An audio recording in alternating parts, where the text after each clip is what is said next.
India's GDP growth sharply crashed to 5.4% in the July to September quarter. It was supposed to be around 6.5 to 7%. That's the trend growth for India. Consumption was down, investment down, exports down. Industry looked like it was part of a boxing biopic. It fell from over 7% in the previous quarter to barely over 2% in the July to September quarter. And this is not the story of just one random quarter. The cycle had started turning from the mid of this year. In fact, sometime in May of 2024, the CEO of Asian Paints was asked that, "Sir, why is your company underperforming at a time when GDP growth is so strong? Because, paint is something that everyone uses. So, and, you run one of the most popular companies in the industry. So, you should typically be growing at the same nominal GDP growth rate of India of around 10 to 11%. And his answer was, and I am paraphrasing here, that, look, I don't know where the GDP numbers are coming from, but at least the ground reality is very different. Now, of course, this caused a furor. Asian Paints quickly had to paint over this controversy, and then they said that, look, the comments have been misrepresented. But turns out that the Asian Paints CEO isn't alone anymore. The Hindustan Lever CEO has been saying that across their segments, there's been slowdown happening in urban areas. Maruti Suzuki's chairman has said that the segment of the market which caters to sub 10 lakh rupee cars is in danger. People who generally buy those cars aren't able to afford them anymore. Nestle India's head came out and said that India's middle class is shrinking. And look, I run a YouTube channel called The Bond Economist, where I talk about economic issues in plain English for the general public. And one of my favorite pastimes is to read the comments section on my videos. And people are angry. They are angry about jobs, they're angry about income, they're angry about inflation, about quality of life, and they are absolutely livid about GST and income tax. It's almost like the depressed GDP growth is kind of mirroring their own depressed sentiments, which begs the question, what's next for the Indian economy? Will things pick up from here, or will they get worse? What is in store for India in 2025? Now, to figure out what has gone wrong with the India story, it's very important to understand what's been driving growth so far. Now, one, our government has been aggressively spending on infrastructure. India's public investment as a proportion of GDP has gone from 1.7% of GDP before the pandemic to 3.4% of GDP currently. That's doubled. And we haven't seen this amount of money being poured into the infrastructure sector in a very long time. Second, global growth has been pretty stable in 2024, and that's been good for our exports, that's particularly our services exports. But the real hero of the story has been the Indian consumer. See, after the pandemic, people have been spending like crazy. They've been buying expensive stuff, lining up for hotel buffets, going abroad for their vacations. And it's really not by accident that after opening one luxury mall in Mumbai's Bandra Kurla complex, the Ambanis have opened another, even more, ultra luxury mall only 15 minutes away from that mall. It's not by accident that Apple is opening up stores in India, or that when you're on the road, you're starting to see a lot of Mercs and BMWs and Audis. And by the way, who's doing all of this spending? Well, of course, the rich, the upper middle class. but also, very importantly, the aspirational middle class. People who may not be able to afford an iPhone or an SUV, but are ready to bleed, borrow, and speculate to fund that desire. And hence you see a lot of money going in to risky bets in the stock markets, to these inane gaming apps. I mean, I didn't know this, but evidently you can bet on cricket match. I mean, I thought that was illegal in India, but that's not the case. It's actually a raging business now. And, on my way here from, I'm coming from Mumbai, so from Mumbai to Nashik, I stopped by at one of these, decrepit McDonald's on the side of the highway. And, I was waiting for the cashier, and in front of me there was this young couple, right? And they were doing a lot of permutations and combinations with burgers, fries, drink. It's evident that they were trying to find the lowest cost combination. You could see that mental calculation take place. Then after a while they decided, and the cashier said, sir, UPI. And both of them flashed out their phones to offer to pay. Guess what phones came out? Those Pro Max versions of iPhones. And as an economist, it was fascinating to stand behind them and see that on one side, clearly the burger meal is a matter of luxury for them, and yet a luxury phone has become a matter of necessity for them. And so this pattern of hedonistic consumption, hedonistic speculation, and hedonistic borrowing has led to two important changes in the Indian economy. One, the premiumization of the Indian consumer. Because companies are now increasingly focusing on the premium segment.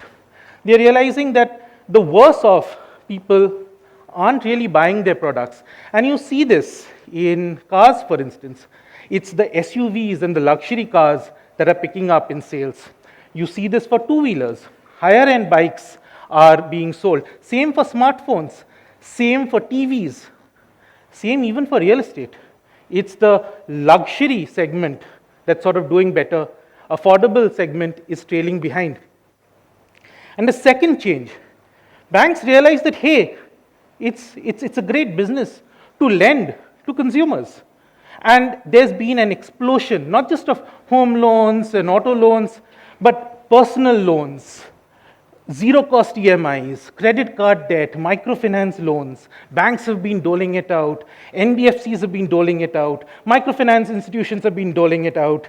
Fintechs have been doling it out. Banks have been doling it out to these shadow banks so that they can dole it out to you. By mid-2023, it was reported that more than half of people who were lining up for a personal loan already had 4 personal loans in their name. So what's changed now? Well, for one, RBI has pricked this toxic consumer bubble. RBI rightly saw this crazy retail lending and realized that this is not sustainable. Eventually, people are going to default, and when that happens, banks and financial institutions are going to get hit, and then we might end up having a financial and, who knows, an economic crisis. So they started tightening the screws, made it expensive for banks to lend to these shadow banks, cracked the whip on non-compliant shadow banks. So, you might be remembering the crackdown on Paytm Bank, on JM Financial, even until recently on Navi FinServe. And if you actually keep track, there's been a number of these finance companies that have been penalized by the RBI for not dotting the I's and crossing the T's. Microfinance companies were telling poor people that, hey, you know what? You can't repay your loan, it's okay. Take another loan to repay back my loan. And so, the bank or the microfinance institute is not showing the non-performing asset in its books. RBI put a stop to this. And now we are seeing the effects of RBI's war against cheap credit. Bank credit growth to the retail sector has crashed. People are no longer getting a credit card loan or a personal loan as easily as they were getting it a year back. And they have started to default a lot more now. Delinquencies have picked up for unsecured personal loans and credit card debt. And so naturally, a consumer that's been under stress is not going to consume more. But that's not the only thing that's hitting the Indian consumer. This craze, this post-pandemic craze to buy stuff no matter what, is slowly abating. The employment situation has also not been that great. The salary budget of companies has been seeing a sharp degrowth. It's not like jobs are being created either. I mean, manufacturing and services, the sectors that typically contribute to high-quality jobs, contribute to GDP growth, these sectors, their share in the workforce is either stagnant or lower than pre-pandemic levels. You know what's increasing in share? Agriculture. The least productive sector is contributing most to the workforce. So on top of this, the government has been spending a lot on infrastructure, yes, but also trying to bring down its fiscal deficit to sustainable levels. What is fiscal deficit? Fiscal deficit is what a government spends minus what it earns. So how do you spend more on roads, railways, ports, and yet bring down fiscal deficit from over 9% of GDP to less than 5% of GDP this year? Two ways. One, you cut down on your regular spending, subsidies, wages, interest income, public programs that put money directly in the hands of people. And two, you tax the parts of the economy that are doing well. And so now, this year, we have this very interesting situation where corporate taxes have been growing by around 1.2% at the time of the speech. GST collections are up by 12%. Income tax collections, 20%. And fun fact, because we've had elections in the middle of the year, departments now are struggling to catch up to the capital spending, to the infrastructure budget that they are supposed to achieve this year. So a combination of low wage growth, weak job opportunities, this credit squeeze by the RBI, tight fiscal and monetary policy are all ultimately taking a toll on consumers. Now companies are watching this and they're like, wait a minute, if there is such low domestic demand, then maybe we also should not invest. After all, we don't know what's going to happen to global growth. With the Trump presidency coming in, you could have tariffs, and tariffs are a little bit like a nuclear bomb on your neighbor, right? Because it will annihilate your neighbor, but it will also annihilate you because the cost of things have just increased for your consumers, and that in turn, the higher inflation will affect your growth.